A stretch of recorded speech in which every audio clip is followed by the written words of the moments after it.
Sir, தன்னையும் தன் குடும்பத்தையும் காப்பாற்றுவதற்காக தான் வந்து இபிஎஸ் அவர்கள் பாஜக சேர்ந்திருக்காரு சொல்லி காங்கிரஸ் தலைவர் செல்வப்பிரதியை சொல்லியிருக்காரு. அதை பத்தி ஒரு கருத்து சார்.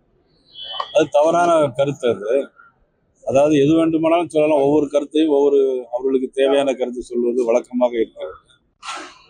குடும்பத்தை காப்பாற்ற வேண்டிய அவசியம் அதிமுகவை மீண்டும் ஆட்சியில் கொண்டு வர வேண்டும்ங்கிறது அவருடைய கருத்து. எடப்பாடி பழனிசாமி குறித்து கருத்து தெரிவித்த காங்கிரஸ் மாநில தலைவர் செல்வபெருந்தகைக்கு செய்தியாளர் சந்திப்பில் பாஜக மாநில தலைவர் நயினார் நாகேந்திரன் பதிலடி கொடுத்துள்ளார். அது எங்க அகில இந்திய தலைமை அதிமுக பொதுச் செயலாளர் நாங்க எல்லாரும் உட்கார்ந்து அது பேசி முடிவெடுப்போம். அப்ப யார் யாருக்கு என்ன செய்திங்கிறது அது சார், தன்னையும் தன் குடும்பத்தையும் காப்பாற்றுவதற்காக தான் வந்து இபிஎஸ் அவர்கள் பாஜக சேர்ந்திருக்காரு சொல்லி காங்கிரஸ் தலைவர் செல்வப்பிரதியை சொல்லியிருக்காரு. அதை பத்தி ஒரு கருத்து சார். அது தவறான கருத்து. அது அதாவது எது வேண்டுமானாலும் சொல்லலாம். ஒவ்வொரு கருத்தையும் அவர்களுக்கு தேவையான கருத்து சொல்வது வழக்கமாக இருக்கிறது. குடும்பத்தை காப்பாற்ற வேண்டிய அவசியம் அதிமுகவை மீண்டும் ஆட்சியில் கொண்டு வர வேண்டும்ங்கிறது அவருடைய கருத்து.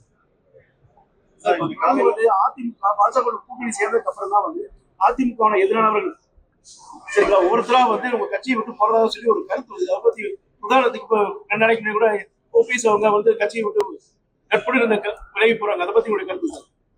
அதாவது திரு ஓபிஎஸ் அவர்கள் எங்க கூட்டணியில் இருக்கும்போது நான் அவர்களை பத்தி ஏதாவது சொல்லலாம். எங்க கூட்டணி விட்டு விலகி போறது அது தனிப்பட்ட நபர் கருத்தாக அமையும். அதனால நான் அவர் மீது எந்த கருத்து நான் இப்போ சொல்ல முடியாது.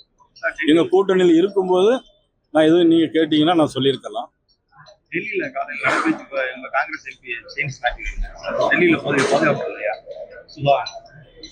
அதாவது செயின் ஸ்நாச்சிங் இப்போ தமிழ்நாட்டில் பார்த்தீங்கன்னா செயின் ஸ்நாச்சிங் மட்டும் இல்லை, பாலியல் வன்கொடுமை நடக்கு, படுகொலைகள் நடக்கு. ஒரே திருவள்ளூரில் மட்டும் 24 மணி நேரத்தில் 3 படுகொலை நடக்கு. தென் மாவட்டத்தில் நிறைய படுகொலைகள் நடக்கு. இதற்கு என்ன காரணம்னா இங்கே போதைப் பொருள் பழக்க வழக்கம் தமிழ்நாட்டில் அதிகமாக இருக்கு. சொத்து வரி அதிகமாக ஏற்றிருக்காங்க. மின்சார கட்டணம் அதிகமாக கூட்டியிருக்காங்க. மின்சார கட்டணத்துக்கு வருஷத்துக்கு தெரியாமலே 6% கட்டணத்தை உயர்த்திருக்காங்க. மின்சாரத்திற்கு டெபாசிட் அதிகமாக கெட்ட சொல்லிடுறாங்க. இதனால மக்கள் மிகுந்த வேதனைப்படுறாங்க. நடுத்தர தொழில் பண்ணக்கூடியவங்க தொழில் பண்ண முடியாம தொழில் டேக்ஸ் எக்கச்சக்கமாக போட்டிருக்காங்க. இதையெல்லாம் பார்க்கும்போது இந்த அரசு நிச்சயமாக வீழ்த்தப்பட வேண்டிய அரசு, வீட்டுக்கு அனுப்பப்பட வேண்டிய அரசு. ஆகவே எங்களுடைய பணிகளை நாங்கள் செய்து கொண்டிருக்கிறோம். மேலும் சட்டங்களுக்காக ராகுல் காந்தி செய்திகளை உள்ளது உள்ளபடி தெரிந்து கொள்ள ரெஃப்ளெக்ட் நியூஸை சப்ஸ்கிரைப் பண்ணுங்க.